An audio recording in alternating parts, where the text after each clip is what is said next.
So where do you draw the line when you're at your workplace? When you want to use words of endearment, should you? Sweetie, cutie, baby, words such as these. When are they just inappropriate, unprofessional, and how to look into the context of it being sexual? We'll try and look into various aspects of this, but first let's get into a specific case. The Calcutta High Court has observed that the use of sweetie and baby to address women is prevalent in certain social circles, and the use of these words do not always have a sexual color. But what was the context? According to Bar and Bench, a woman employee of the Coast Guard had alleged that his senior had sexually harassed her in several ways, including by using the words sweetie and baby to address her. The complainant contended that there were sexual undertones in the senior officer's utterances. The senior officer, however, maintained that he never used these terms in a sexually colored manner. He added that he stopped using such words once the complainant expressed her discomfort. The High Court acknowledged that the use of such terms was held to be inappropriate by an internal complaints committee, the ICC, that's mandated by law, but added that they need not always be sexually colored. The court disagreed to the allegation of sexual innuendos that such words of endearment, if I may, when used with terms like hugging the coast, which according to him is usual terminology used in Coast Guard's circles. This doesn't necessarily mean sexual connotations. The complainant had accused her senior officer of sexually harassing her in various ways, including by staring at her inappropriately and peeping into her rooms. The court, however, noted that there were no witnesses to support these allegations. Since the complaint was lodged after some delay, the ICC could not find any CCTV footage to lend credence to the allegations either, the court stated. The judge went on to say, staring has various shades and does not always necessarily lead to sexual harassment as contemplated in the 2013 Act. The court also added another observation. The court also voiced concern that the misuse of the POSH Act could end up working against women instead of protecting them. Work against the glass ceiling that they are trying to break through. That abuse of the provisions of the statute will create more glass ceilings than they remove. Now, what is the POSH Act?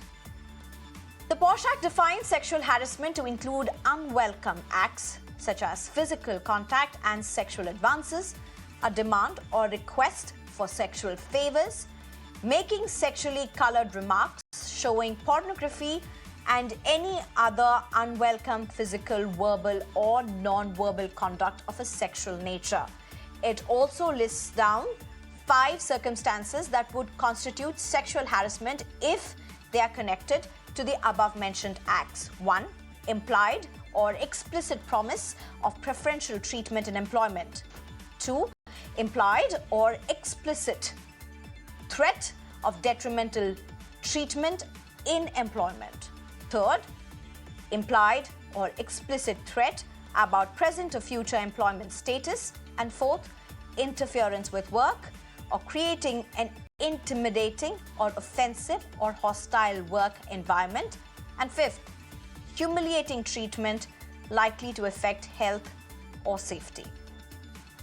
While there is definitely a rise in complaints and sexual harassment cases in India's top companies, let's look at some data. According to complycaro.com, 24% of Indian workforce comprises of women. Just 24%. 36% Indian companies do not comply with Sexual Harassment Act. 25% MNCs are non-compliant with Sexual Harassment Act, and 97% firms are unaware of the Sexual Harassment Act. In fact, as per the Sexual Harassment of Women at Workplace Act in 2013 that was implemented, or the POSH Act as it's better known as, Every employer of a workplace that has more than 10 employees must constitute an internal complaints committee to deal with such complaints. But do you remember the unprecedented historic protests by women wrestlers and men who joined them eventually against the then Wrestling Federation of India President Brij Bhushan Charan Singh?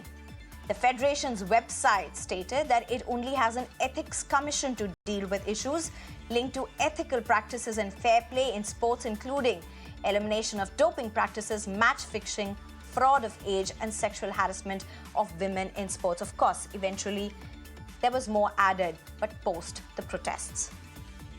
Let's try and break down the various aspects of this. And I could never be able to do this myself, so I'm being joined by a panel of experts who definitely know more about this than me. Karuna Nandi, who's a Supreme Court advocate. Vishal Kedia, who's the founder and director for Comply Karo. Brinda Adige, who's an activist, and Deepika Narayan Bhardwaj, who's an activist and documentary filmmaker. Thank you very much, all four of you, for joining us. Karuna Nandi, to you first. Before even I ask you about specifics, how do you look at this particular order? Well, when I first saw it, I thought that maybe, I just saw the headline. I thought that maybe they were talking about actual babies, but that maybe in the context, it could have been normal to use the word baby. But this is an appalling order. It's an absolutely appalling order. Just the bits of it may not be objectionable. Things like hugging the coast. I don't know very much about Coast Guard language, but it sounds like the kind of thing they might say. However, to call somebody, to say that the default position in law is that you can go to work and somebody can call you baby and sweetie and the onus is on you to say no, is unacceptable. Now, why is that? Let's break it down for the judge or anyone else who'd be making this kind of decision. There is a subjective and there is an objective test when you speak of behavior in the workplace that is sexually colored. For example, let us take a comment which is at a lower threshold. Somebody says, "Oh, you're looking very attractive today." Somebody says it once. It probably isn't sexual harassment, right? Somebody says it every day. Somebody says, "Oh, you're looking very attractive today," 6 times, right? That probably does constitute sexual harassment. Now, when we look at the subjective test, if she says that, "Look, I'm not comfortable with this," even at the first instance, then he just has to stop. But in the objective test, I think that if somebody calls you baby, if somebody shows you porn, if somebody, says, "Oh, you're looking so hot today," that kind of thing, which is at various levels of harassment, it may not be, and, let's also be clear that the Sexual Harassment Act, the Prevention of Sexual Harassment Act allows workplaces to deal with such things in a variety of ways. It could be an oral censure, right? And or it could be something more serious than that. And so, therefore, to say that it's okay for a judge to say that it is okay in these circumstances to call somebody baby or sweetie is not okay. And I hope that this is appealed. I hope this goes up the line, and I hope that there are comments passed against this kind of decision making, and that those who are doing this kind of decision making are sent to training at the National Judicial Academy, because it is very much required. All right. I have so much more to ask about these things, but also let me just get across the other views as well from the panelists. Vishal Kedia, thank you for joining us. How do you really look at what the verdict says, about how it is looked at, what the judge said? And my question to you is, if at all the judge does say that sweetie and baby usage is not always sexual, there are other aspects to this really thing. How do you differentiate? Is it easy to differentiate between what may just be inappropriate, what may just be unprofessional, and what might constitute as sexual? So there are two, three things which I want to put as a caveat. The first caveat was that in this case, the judge was exercising a writ jurisdiction. So he was not actually hearing an appeal where he could reassess the entire evidence. So they have a limitation of what all they can do. So in this case, basically, if you look at the entire judgment, my understanding is the judge, when he looked at the entire thing, he found that there was something which was amiss in the entire thing, that the complaint was actually made after several instances of wrongdoing were pointed out towards the woman. So he's actually said in so many words that it appears that the complaint was motivated.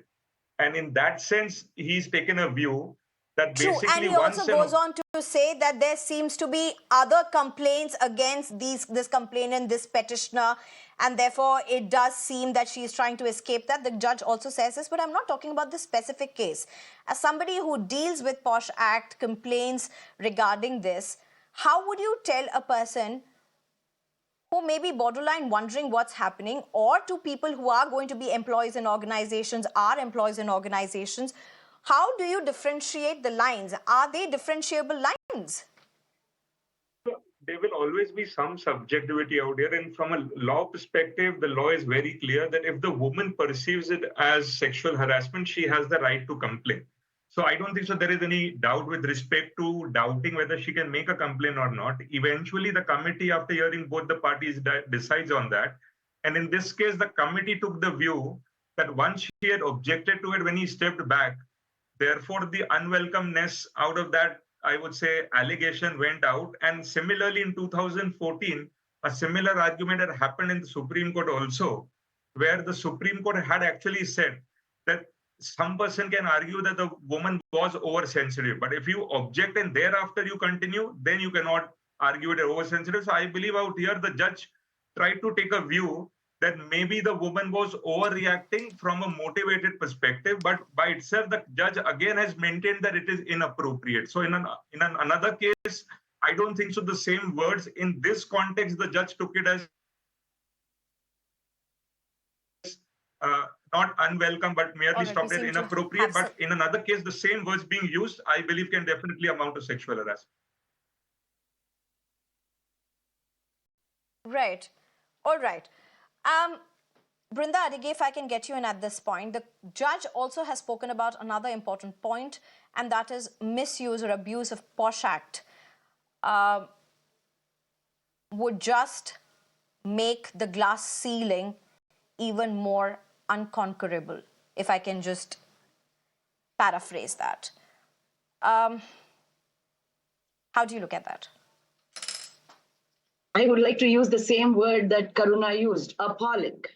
How can a judge make such a statement? This is a law that has come in after much study. A lot of documented evidence has been placed before the courts, placed before different judges and before the parliamentarians. So when he makes these kind of statements, he is behaving in a very condescending manner. Those are not words you use, misuse. How do you misuse? Then he has misused his own, this law. He has neither given any regard to the letter or the spirit. Because when he says not always you must think of these words to be sexually colored, where does in the law does it say always or not always or sometimes? It doesn't. The law, this particular law, POSH, is very clear. The motive of the perpetrator is immaterial. The motive could be once, the motive could be many times. It is immaterial. So who is this judge now coming and saying it is not always? So has he defined which might be the times that it can be constructed as sexually colored? And using every law that has come about but for Brinda, the protection just one thing, to women. understand this, you know, POSH Act has been seen as a game changer for women's safety at workplaces. But the other side also remains that there have been so-called misuses of this particular act as well. There have been cases that HR experts speak about, or industry experts speak about, as fabricated cases that have reached them at several places for whatever the motives be. With the existing of both these, do you really see what the judge said come true? that misuse of the POSH Act by whichever percentage of people would be detrimental to the efforts of women to break the glass ceiling? Can the two really be looked together at a time when there are women even at the forefronts, at guarding the country's border? You're absolutely right. It cannot be looked at together. It dare not be looked at together. And if the Coast Guard, the senior, uses words like hugging the coast, may have been okay till you did not have women come into that space of work.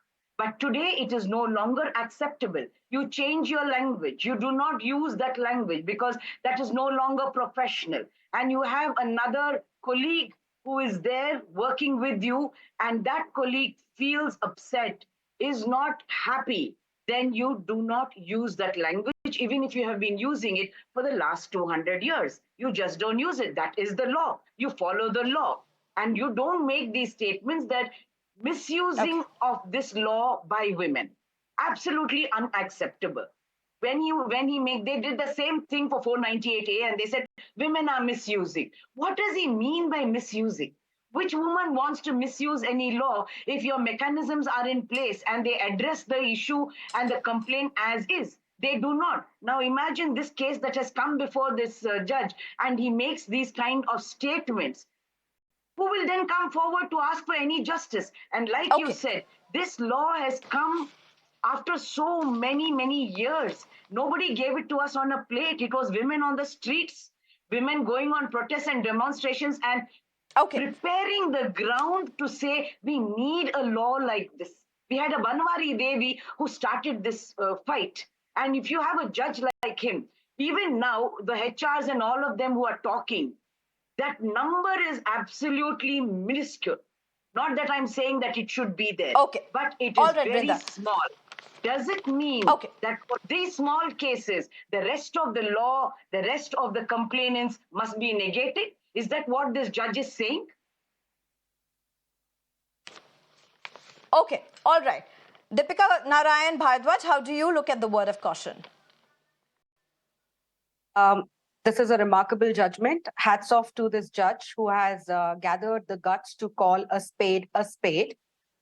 First of all, a correction to what Ms. Karuna Nandi said. The judge absolutely did not say that it is okay to call somebody sweetie or baby. The judge very clearly said that those words are inappropriate. But in some social circles, these words are used, and let's be very, what do I say? Shreya, there are some places where even at workplaces, people do have casual conversations. And the most important thing is, the first time the woman said that I'm not okay with a word like that, the man had actually stopped calling that. Now, thank God, the judiciary and the judicial parlance does not work by the outrage by the feminists like Brinda. Otherwise, I think even in airline industry, cockpits would be a gone word because Brinda doesn't like that word. Hugging the coast means when you're approaching the coast. It doesn't have any gender or any sexual tone to it, but madam got offended. And that's exactly what the judge was saying, that the misuse of this law will, of course, hesitate people to employ women. It would make the glass ceiling even bigger. And the reason for that is this particular case. It is the woman against whom the complaints had been filed. In order to get away from those complaints, she made this bogus case of sexual harassment against her officer, which the court has basically called out. There were a lot of people in the organization who had complained against her, and then she made up these allegations, and even the internal complaints committee, who would have looked at the case much better than you or me or anyone on this panel, also said that this is not a case of sexual harassment. One question. Let me also bring the aspect that the woman did not stop here. She has also filed a criminal case. She has also filed a criminal case. Allow me now, one my question. to you is, can a person be called a criminal for just saying somebody Deepika, allow me one question. I have to ask you that question. I actually was waiting to ask this question to Karuna, and I will ask her that question to Karuna, because quite frankly, baby, sweetie, or words of endearment isn't about just using it for women. Workspaces have changed so dramatically, so drastically. It could be for either gender for that matter, man or trans for that matter. That's a very different, and I'm waiting to ask that to Karuna. But POSH Deepika, law to is you, not because there you for said that men. misuse POSH of... law is not No, there no, for hold men, on. Shreya. POSH law is only for women. Let's get Many that straight companies have a first. gender So if a sensitive, woman not a calls a policy. man I was not cutie talking or in... baby or Okay, sweetie, Deepika, POSH law is not for guy women. cannot Hold even on, use hold the on. recourse I of said that sexual question was harassment for at Karuna, workplace. but let me come to you.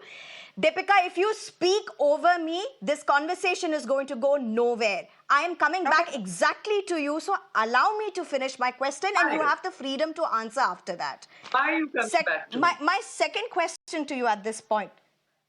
Yeah, Karuna, I'll just come to you. The second question that I was trying to ask you is, you know, you made the point that you were making, and I understand where that comes with. Many would resonate with that if women misuse it for any purpose whatsoever, it can go against them, particularly the glass ceiling that they are trying to conquer. But my question to you is, there are men also who are on the wrong, who have been sexual offenders at workplaces for long. Now, hold on. You can't say no. I'm not saying all men are. And unfortunately, this is not a discussion I wanted as men and women, but let me make this argument for the benefit of... So when it comes to this men, we did not have them tell that you are not going to able to go forward in your profession. You will not be able to go forward and make the conquers that you want. You will not be able to go and not become what you are aiming to become. We brought in a law. So if you see that there is a posh misuse which is happening, get in a law to conquer that. Would you not look at that way? There is no, a law. first of all, Shreya, there is... Okay, is it to me or Karuna? Why don't we just have a monologue by No, the men's rights Deepika, to you. associations here? Why don't we just allow a takeover of the conversation and a lowering of the tone, may I add? I think she was asking the me. obnoxiousness with which Bharadwaj referred to Ms. I know. Adige is Karuna, unacceptable. I'll just come to you. Deepika, Also, let's Karuna, just call... Karuna, just give me a minute. I'll come to you. All right. Deepika, make your point. Shall I? Here's the thing. Number one, when we speak of please false go ahead, complaints... Deepika. Okay. Shreya, there is already a provision under the POSH Act which does address misuse. In fact, it is the only gender-specific provision which has an inbuilt mechanism to address misuse of the law. Although the penalty for misuse is not that much, but still, this provision does have an option to punish the woman if she files a false case. And there have been instances where there have been rare decisions where the woman has actually been punished. So there is no need of bringing another provision like that. But I would like to get back to what the judge intended to say. Now, I will get back to what Vishal was also saying, and I really appreciate that there is absolutely no doubt that the law has to be dealt from the woman's perspective. It is the motive or in the intent does not matter.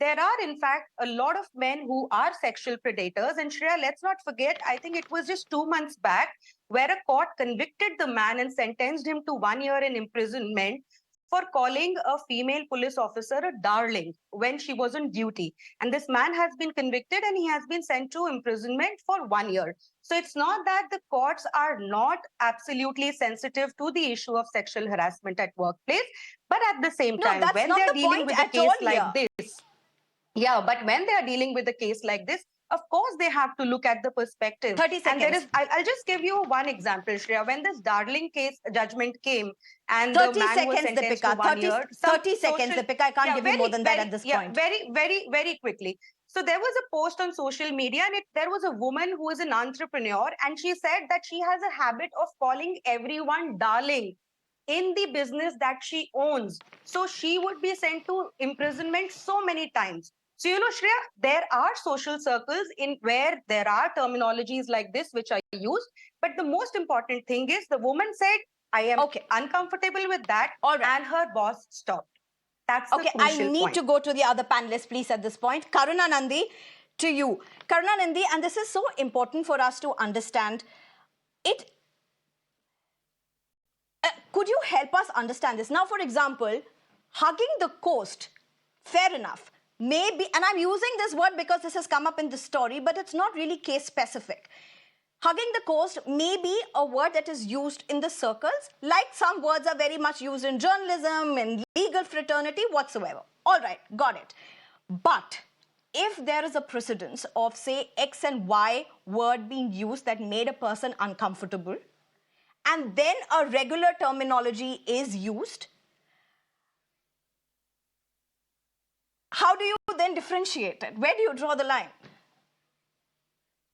So, I think the reason that one gets quite upset, right, is because the Men's Rights Association's narrative about false cases has found its way in a really insidious manner into our public discourse. They get given a lot of time. People like Ms. Bharadwaj and other Men's Rights Association people get given disproportionate time because because they are repackaging male dominance as victimhood.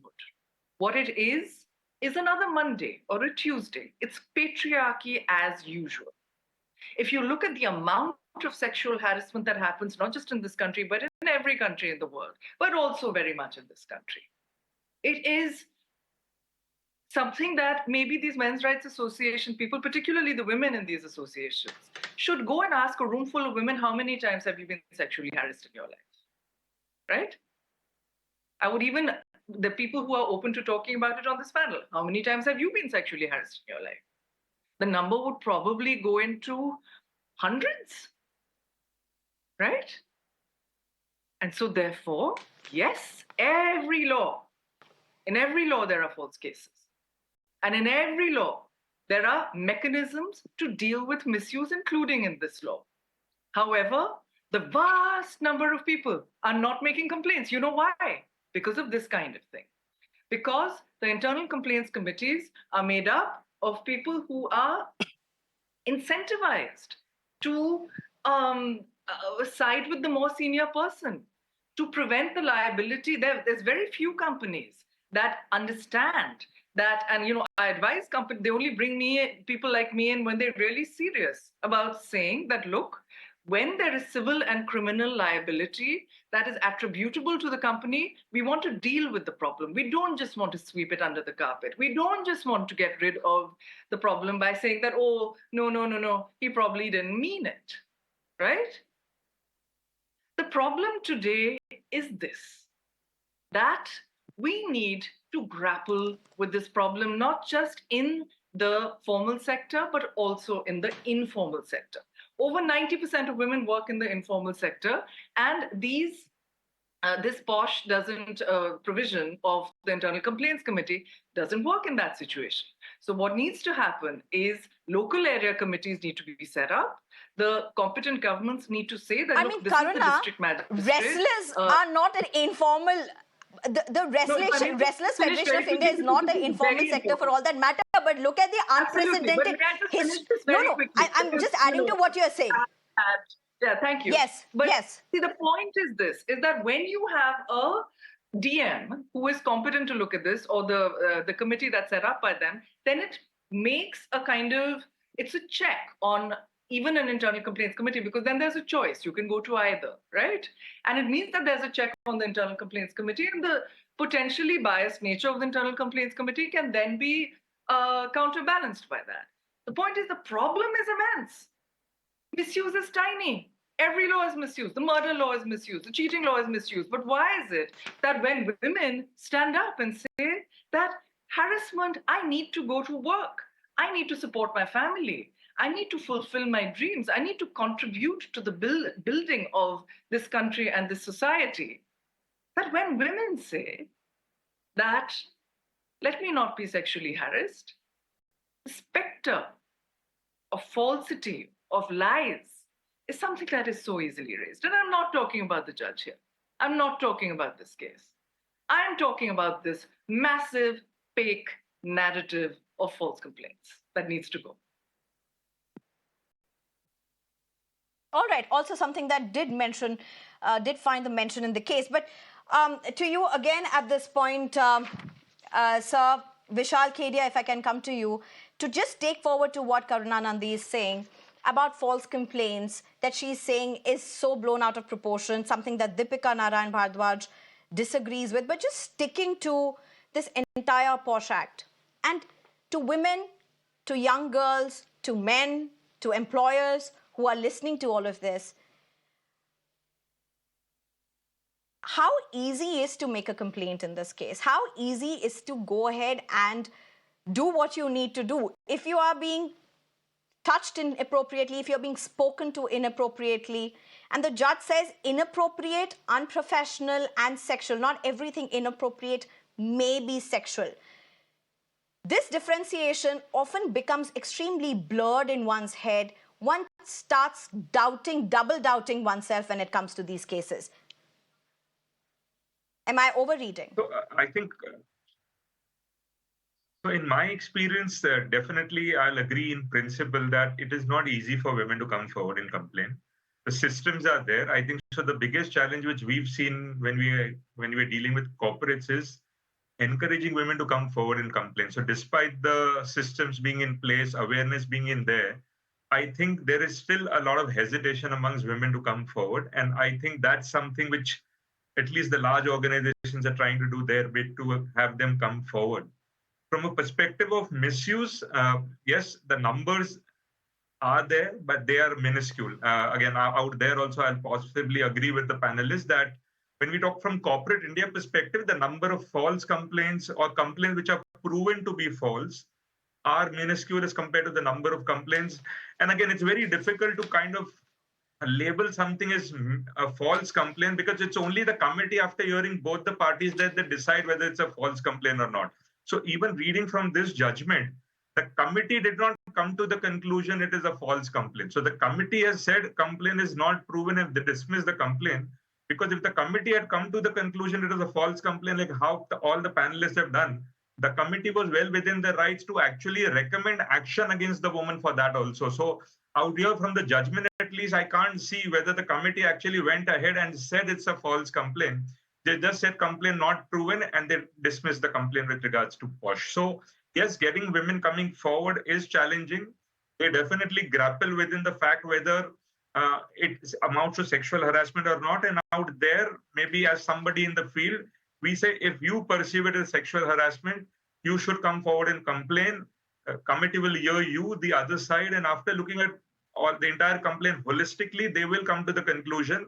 And in this case, as I said, out here, I possibly believe that the committee had taken a view that maybe the woman was overreacting, and therefore they said that it is not unwelcome, it is inappropriate. But possibly if we had repeated it thereafter, I think so the issue could have been very different. Right. Deepika, to you at this point, and taking it on from where the panelists just left it. Brinda, can I just come to you after Deepika? I would like to give you the last word into this. Sure. Deepika, not everything that is proven or not proven for that matter necessarily needs to be wrong, whichever party it is coming from. Absolutely, there is no doubt about that. And that is exactly what I said in the beginning, Shreya, that it's not that the court has said that these words are okay. They have said that it is inappropriate. But obviously, they will have to look at the context of the entire episode in which this case arose. And I also gave you the example where the court has convicted a man for calling a woman darling.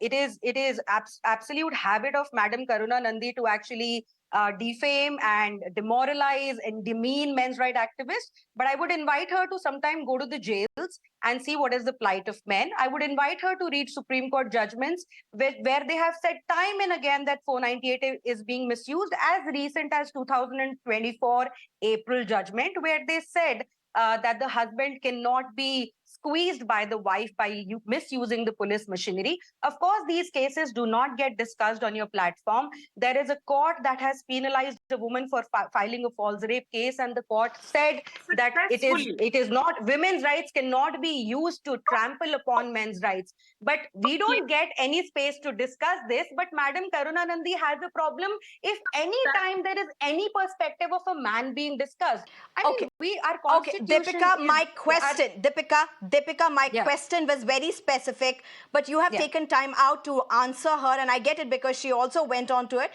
Fair enough. If that's what you answer, because you've also spoken to her, No, I will have to give her the right to judgments respond. are Please, Karuna. contextual, Shreya. At the end of the day, judgments are contextual. They look at the entire picture, and I would positively believe that our courts are very, very conscious of women's rights, giving justice to women. And I wouldn't agree that any judge, without looking at the facts of the matter, would pass a judgment which is derogatory towards women. That's it. Karuna, I think there is a patriarchal lens to, and I'm not talking about this judgment, Karuna, not this judgment particularly, but largely if you look at the broader spectrum, there is a patriarchal lens to it. formal. I'm really not comfortable with first names, so just that request. But yeah, you were saying there is a patriarchal lens too. There is a patriarchal lens to several other judgments that have come up in the past as well. So we do have an issue of a patriarchal lens even in the legal fraternity, even though there may be some who may not agree with it.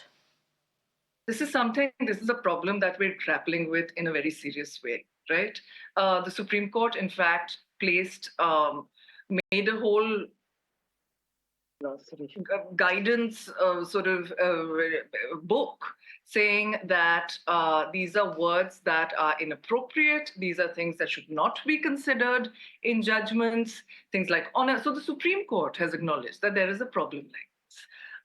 I have conducted workshops at the National Judicial Academy as well as the Delhi Judicial Academy to ensure that our judges are looking at cases through a constitutional lens and not merely bringing the assumptions that we may bring because we all come from the same society, whether they're patriarchal assumptions or other kinds of assumptions, to decision making, right? And this is really fundamental because if you have such a problem on the bench or indeed in the law, and that is also true, that our law is also in some ways riddled by patriarchy, divorce law, for example, right? Then what happens is that the oppression that it seeks to fix only intensifies up the chain. And so, yes, you're absolutely right that the patriarchal lens can exist. But I also want to reassure Ms. Bharadwaj that, since she did speak of me personally, that I represent a huge number of women, but I also represent a huge number of men. I also represent queer people. We don't just talk. We have won cases, judgments for such people. Today, in fact, I was already in a case in which a man was accused, and this is, I don't usually do this, but in which a man was accused of sexual harassment, and I only took the case when I understood that it was very clearly and very demonstrably false, right? There's lots of evidence to show that it was false. So as someone who looks at the law, as someone who has worked on formulating multiple policies for companies and internal complaints committees, as someone who argues these cases in court, as someone who has helped formulate some of this law, like Section 354A of the Criminal Law Amendment Act, I do want to say this, I'm not, there's no verses. I'm not verses, Ms. Bharadwaj, she has her own view. But the point is that the use of the law is so minimal. The problem is massive. It's widespread. It's keeping women out of workplaces. And misuse is tiny. No, I think, of course, Ms. Nandi, as a feminist, despite saying that the law is patriarchal, you obviously never discuss the fact that the law is not gender neutral. And in fact, it is mostly the feminists only who claim that they stand for equality are basically against any of these provisions becoming gender neutral. And funnily enough, the argument that they give for these provisions to not be gender neutral, in fact, specifically for the rape law, I remember in 2013, the feminist argument was that men will misuse it. Now, with the new Bharatiya Nyaya Sanhita, even 377 is not there for men who are sodomized. So, ma'am, why don't you talk about the patriarchy of the law and not even understanding men as victims? And when you're talking about sexual harassment at workplace, how do you not say that Sweety Baby is not okay to call from anyone by anyone, but the law does not even address it? And there Briefly. are false cases, and people who are victims of false cases are human beings.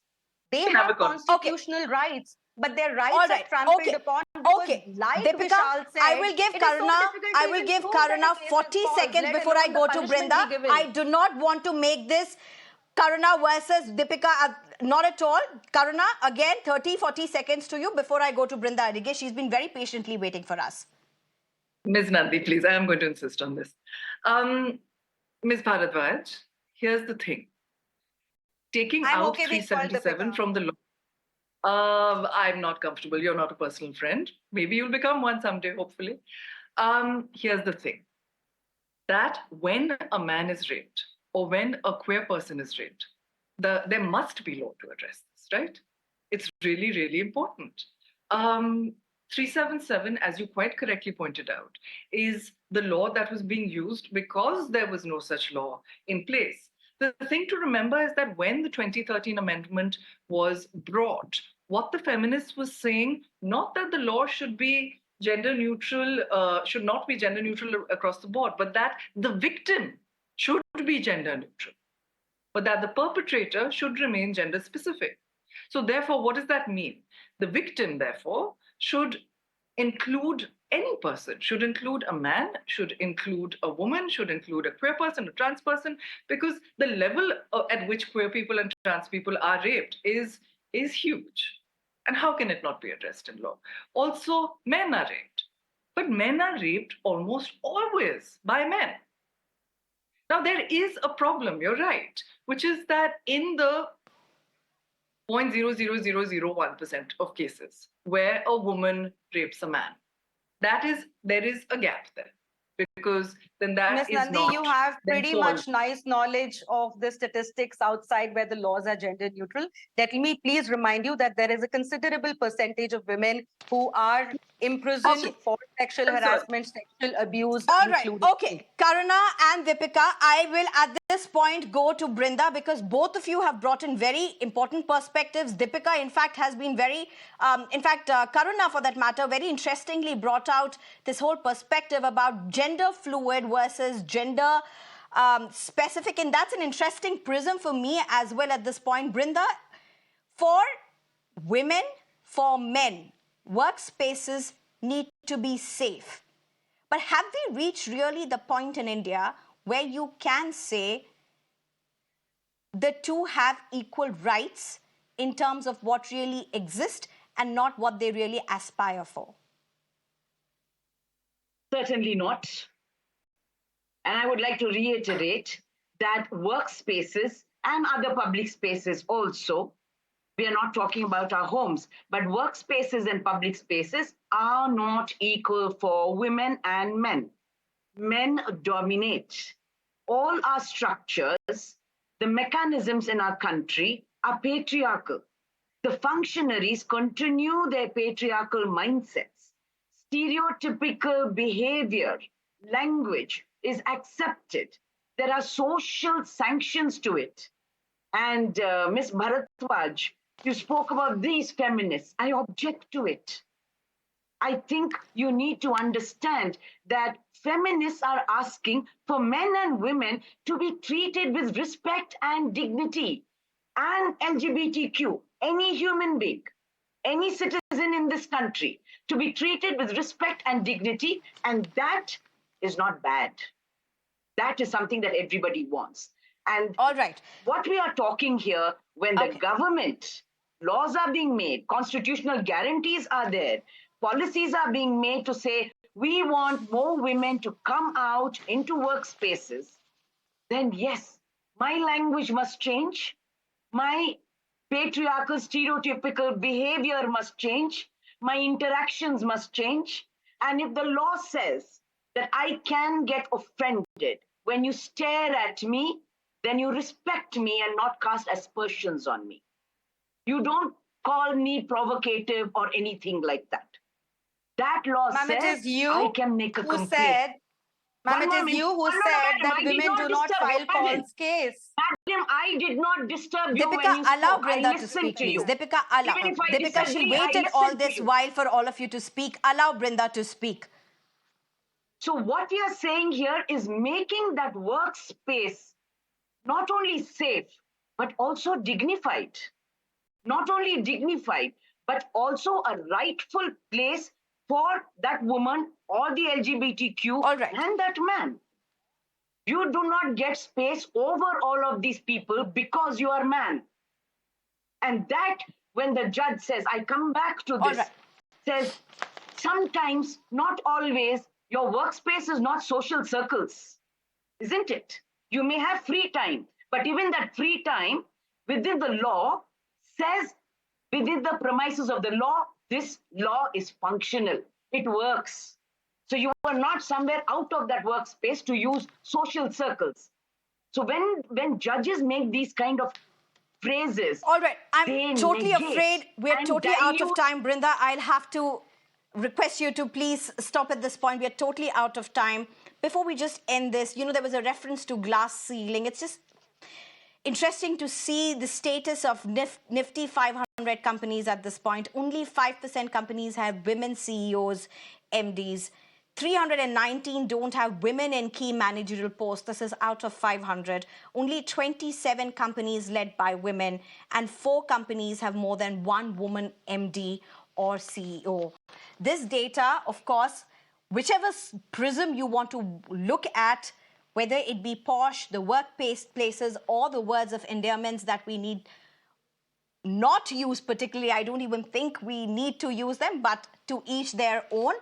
We just hope that workspaces would only get better, safer for everyone who's part of the workforce, and for prisms that would see stakeholders for what they are. Thank you very much, all 4 of you, for joining us.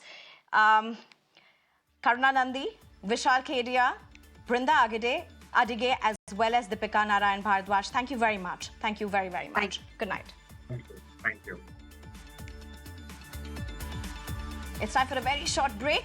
On the other side, we'll bring you the latest.